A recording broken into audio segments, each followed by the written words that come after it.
Hi everybody, it's your teacher Meg. I wanted to touch base with you about the feedback you'll be seeing from me in your discussion groups. And I wanted to make sure everybody understood that this is an extra large class, and so I've broken up each class into discussion groups so you're not overwhelmed with reading through responses from so many other students. So the size of the groups is usually about 30 to 40 students inside of group. And so I like to remain, whenever there's a discussion, I like to remain involved to some extent and watch what's going on. But with really large group sizes like that, it's not really practical for me to go in and make replies to every single student.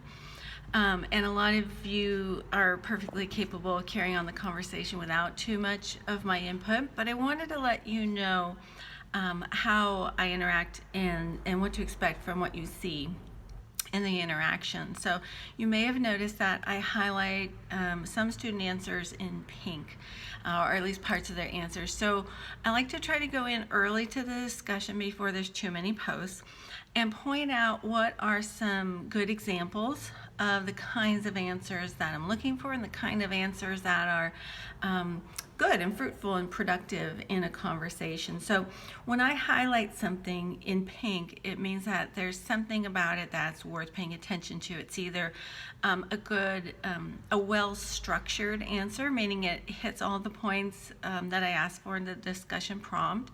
It could also mean that there's some really good ideas there, some really cogent ideas, maybe something really thoughtful or unique. So I wanted to bring attention to those. It could be that someone's made a really good point, a point of fact, or brought our attention to something. And so I want to call attention to those kinds of things. You should think of my highlights in pink as an example of good work, as an example of students who are really bringing something to the discussion and doing it in a way that's edifying for everybody and really promotes a robust kind of discussion. So that's why I'm highlighting those things in pink. And sometimes you might see, occasionally I will highlight something in yellow. That's usually when I have a question, if I feel like maybe we could go a little bit further with a point, or maybe I wasn't sure what exactly a student was saying. So yellow just means that there's something intriguing, something further to think through. So it's more of a question. And pink is an example of good work.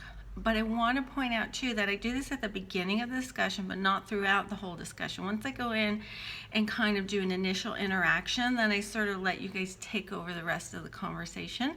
And almost always, I've found with my classes, you're perfectly capable of making a very robust, interesting, and dynamic conversation on your own. And the last thing I want to point out is that even if I have not highlighted your post, it doesn't mean it's a good or a bad post. So you shouldn't think of my interaction in the discussion as any kind of assessment on your work in particular.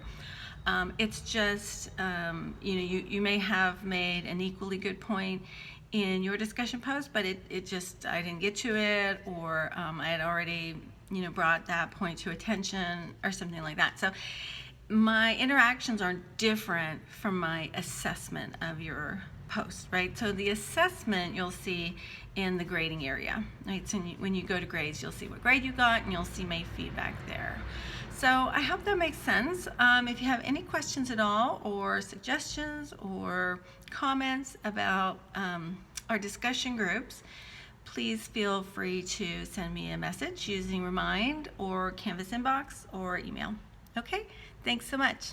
See you online.